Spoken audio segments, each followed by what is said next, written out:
Instagram Live horror story.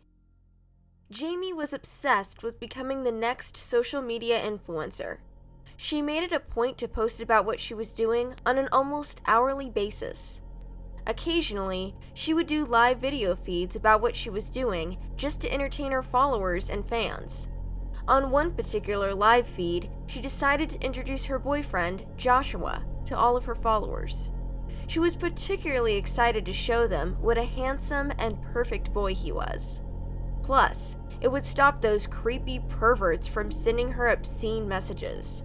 She set up her camera and started the live Instagram feed.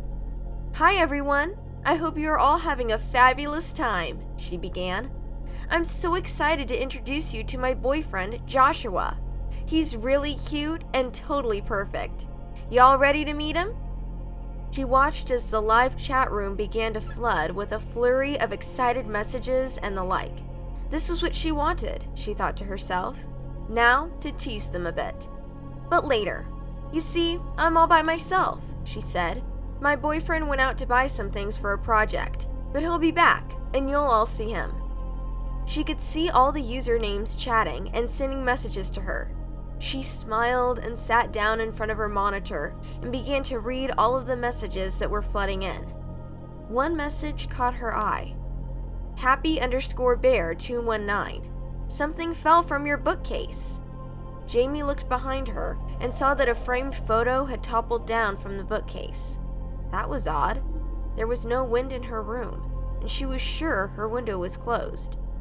"Okay, maybe it got loose," Jamie said as she brought the frame over and showed them the framed photo of her and Joshua. "Anyway, this is my boyfriend Jamie. Isn't he perfect?" She could see all the happy messages coming in. Happy_bear219. "He's handsome." XXX Sky Girl. "He's a total hottie." Smile 𝐦𝐨𝐬𝐬𝐬. "He looks gorgeous." "Of course they think he's hot," Jamie said to herself. "He's the perfect boyfriend, and he's devoted completely to me." She continued to read the messages when she noticed several messages suddenly popping up. Lolita Frills. "There's a hand opening your window." Tessa Mal. "OMG, I can see it." Dark Witch 09. "Girl, there's something opening your window." Jamie looked over once more and saw that the window had indeed been opened. She quickly got up and closed the door, feeling a bit scared and terrified. She reached for the phone in her pocket and began to message Joshua. Yes, she thought, if he's here, then it's just the nerves. She could also see how many of her followers were now messaging her. Minion Z Forever. "Girl, your house is haunted." Happy_298. "Yeah, that is freaky." Lolita Frills. "Call a Ghostbuster or something." How can I call a Ghostbuster, Jamie thought. My home isn't haunted, and nothing freaky has ever happened before. Why was it happening? And all on the day when I decide to introduce my boyfriend? She could see that most of her followers were still sending messages, and some were even opting to leave. No, she thought, I want this live to be memorable. So, she took a deep breath and sat back in front of her monitor.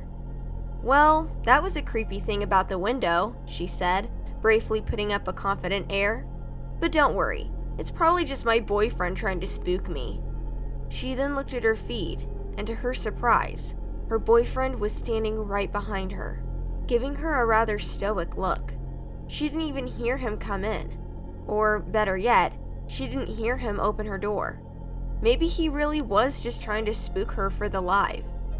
"Ooh, everyone," she chirped as she turned around. "This is Joshua, my boyfriend. Say hi, everyone." She hugged her boyfriend and said, "Joshua, come sit next to me and say hi to everyone." She sat down and began telling everyone just how amazing and devoted her boyfriend was.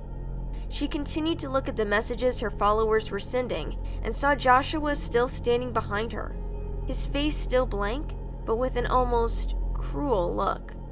Suddenly, she could see Joshua reach out, grab her by the throat, and began to squeeze it tight. Jamie gasped and began to struggle as she tried to breathe and remove Joshua's grip on her. Slowly, she was losing consciousness, while her chat box was still flooding with messages from her followers. Her eyes rolled back into her skull, and she slumped in front of her keyboard, lifeless. Joshua was arrested hours later and was found guilty. He was institutionalized, as he claimed that he had no idea what came over him, or why he even killed his girlfriend. One thing's for certain: Jamie's followers would say that they saw someone completely mad and void of emotion during her live feed.